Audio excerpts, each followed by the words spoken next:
주산전화 오늘도 건강하시고 행복하세요. 안녕하세요. 주식kon설트법입니다. 넘어갔습니다. 대우건설 보도록 하겠습니다. 투자 심리에 대한 부분이 조금 시장이 좀 출렁였다고 안 좋지만 좋은 기업은 다시 살아있는 모습을 보일 것이다. 그래서 대우건설 양호한 실적과 M&A 후 전략이 중요하다. 그래서 4분기 양호한 실적을 발표. 그래서 2022년 실적 역시 지난해 2년간 양호한 현장을 중심으로 좀 개선될 수 있는 그런 어떤 여지는 있는 게 아닌가, 뭐 그런 어떤 점을 말해주고 있고요. 자, 실적 개선에도 불구하고 주가 하락에 따른 밸류에이션 매력도가 좀 상승하는, 그래서 중흥 건설의 인수 과정은 2월 말에 완료될 예정에 있다는 그런 점을 말해주고 있습니다. 그래서 이후 전략이 중요한, 그래서 인수 완료 이후에 장기 성장 전략과 현금 흐름 활용 방안 등의 투자 포인트가 된다라는 점을 이렇게 강조하고 있죠. 그래서 3분기 실적은 컨센서스 부합하고요. 대우건설이 4분기 매출과 영업이익이 매출액이 그 2조 4,278억 원, 6.4. 그래서 이런 부분이 될 거고, 영업이익이 2,043억 원. 그래서 시장의 컨센에 부합하는 그런 모습을 밝힐 것으로 보여지고요. 정부의 분양가 규제와 인허가 문제로 일부 분양이 지연되었고, 해외 시장에서 코로나19로 인한 공기 지연으로 인한 매출이 연초 가이던스 대비 소폭 좀 부진하였던 부분에서, 자, 일회성 요인으로 해서 단합 소송 관련된 충당금이 한 300억, SOC 관련된 자산 손상 부분이 550억, 그래서 총 1,100억의 어떤 영업외 비용이 발생하였다. 뭐 이런 점. 그래서 뭐 2조 2천억, 2조 2천억에 달하는 이런 대우조선, 그래서 대우조선, 대우건설, 그래서 연간 2.8만 호 수준의 분양 물량이 이끄는 실적 개선에 대한 부분. 그래서 2021년 분양 물량은 분양가 상한제와 인허가 문제로 서울과 수도권 지역의 물량이 감소하여 연초 가이던스 대비 9.1 수준의 28,344 세대를 이렇게 기록한, 그래서 18년 1만 4천 세대를 분양한 이후에 19년에는 2만 1,000세대, 20년에는 3만 3천, 21년은 2만 8천, 22년은 3만 세대의 어떤 계획하는, 그래서 양호한 분양 실적에 따라서 매출 성장에 대한 전망이 굉장히 좋아지는 이런 어떤 부분. 그래서 해외 부분은 뭐 나이지리아 부분, LNG 부분, 이라크의 알포 신항만 사업 프로젝트 기저효과, 역기저효과 발주 지연으로 인한 전년 동기 대비 신규 수주가 좀 부진했으나, 2022년에는 리비아 발전소 요 부분, PJ, 나이지리아, 이라크 뭐 추가 공사에 대한 부분, 글로벌적 기업입니다. 그렇게 해서 좋지요. 풍부한 해외 파이프라인 바탕으로 신규 수주가 확대가 기대되는. 그래서 이 예전에 좀 건설주 한방 터질 때 굉장히 터졌죠. 그래서 이전에 대세 상승기 때 2004년, 2007년 말까지의 대세 상승기 어마어마했습니다. 그래서 또한 베트남 THT 사업과 이라크와 나이지리아 수주한 고수익 프로젝트의 매출이 꾸준히 확대되고 있는 것만큼이나 수익성 개선에 대한 전망. 그래서 양호한 실적에도 불구하고 주가가 급락하면서 밸류에이션 매력이 높아졌다는. 그래서 2월 중흥건설의 인수작업 완료 시점이 변곡점이 될 것으로 판단을 하고요. 이런 부분에 오히려 더 매수의 어떤 의견을 제시하는 이런 부분. 굉장하죠, 보면.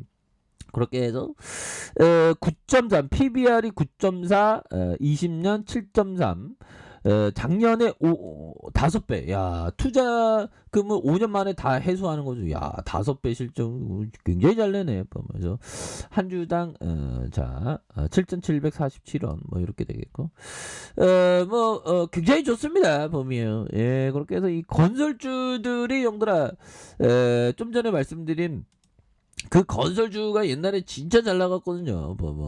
짜트 한번 볼까요?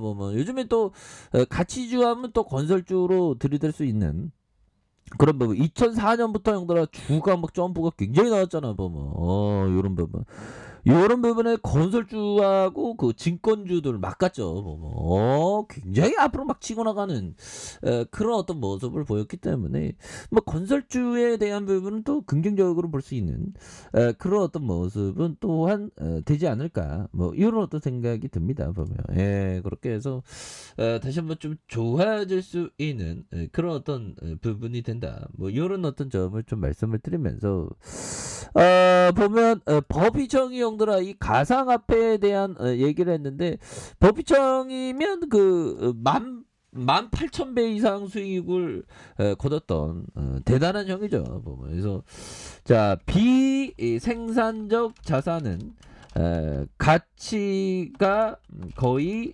상승하지 않습니다.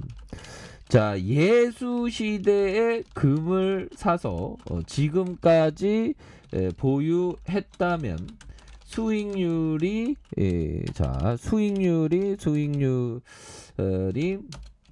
연 0.05 프로에 불과할 것입니다. 자, 금 같은 비생산적 그 자산은 희소성은 있을지 몰라도 산출물이 없기 때문이지요. 이런 자산을 보유한 사람은 나중에 다른 사람이 더 높은 가격에 사주어야만 돈을 벌 수 있습니다. 이런 어떤 부분 정말 어떤 법의청의 얘기 엄청난 부분이죠. 그래서 이런 거는 주식이 금과 같은 게 안 되는 이유는 뭘까요? 배당을 주잖아 배당을 보면 주주들에게 그래서 배당이 중요하겠고 주식은 지금 월스트리트 기준으로는 한 연평균 기대 수익률이 한 10% 정도 됩니다 보면 우리나라는 뭐 8% 된다는 얘기 있고 10% 된다는 얘기 있고 한번 거기서 거기죠. 그래서 근데 금은 예수시대에 연 0.05%니까 이게 참 이거는 좀 충격적이죠 보면 그렇게 해서 좋은 기업은 항상 좀 배당을 좀 많이 줘야 하는 그런 어떤 부분이 또 좀 필요성이 있는 그런 어떤 점이 되겠고 자 보면 산스클라만 형이 얘기했던 이 부분 가치 투자는 수백 개의 회사의 분석에 온갖 힘을 쏟고도 투자하기 위한 최후의 기업을 하나도 건지지 못할 수 있다. 가치는 숨겨져 있기 때문에 불굴의 노력이 필요하다. 이런 부분. 가치는 좀 숨겨져 있죠, 보면. 그래서 정말 어떤 불굴의 노력이 많이 필요한 그런 어떤 부분이 된다. 뭐 이런 어떤 점을 좀 말씀을 드리면서 자 보면 이런 부분이 되겠죠. 그래서 추가에 있어서 형들아 수급에 대한 부분 살펴보면 자 외국인들이 이렇게 많이 잡아주는 모습을 보여주고 있고 기관들 잡아주고 있고 그래서 보험과 투신 기타 금융에서 연기금과 사모펀드 기타 법인에서 이렇게 잡아주는 이런 어떤 모습이 되기 때문에 추가해서 다시 한번 토닝할 수 있는 그래서 일봉에 대한 부분 기관과 외국인들 그래서 11% 이렇게 해서 추가해서 워낙에 바닥선입니다 보면 그렇게 해서 월봉에서 워낙에 바닥선 라인 요런 라인에서 다시 한번 터닝해주는 건설주가 앞으로 탁 가면서 대우건설이 막 앞으로는 막 치고 나가는 그런 부분 좀 돼야 되겠죠. 그래서 저선배다 보면 옛날에 용도라 이거 대우건설이 보면 용도라 뭐 4,000원 하던 게 뭐 29,853원까지 가는 주가에 눌리는 이런 어떤 부분 다시 한번 터닝에 대한 부분이 좀 굉장히 세게 나와주는 그런 어떤 모습은 또한 또 나와줄 만한 그런 어떤 시점이 좀 서서히 또 무르익은 게 아닌가 뭐 그런 어떤 생각이 들고요. 자 주봉에 대한 부분에서 주가에 있어서 하락선에서 다시 하락선에서 거래량 터져주면서 슈팅에 대한 부분이 굉장히 세게 나와주는 이런 어떤 부분에서 정구점을 돌파해주면서 앞으로 치고 나가는 그런 모습 충분히 나올 수 있다. 뭐 그렇게 말씀드려보도록 하겠습니다. 자, 아랫카페에서 전부 확인하시고요.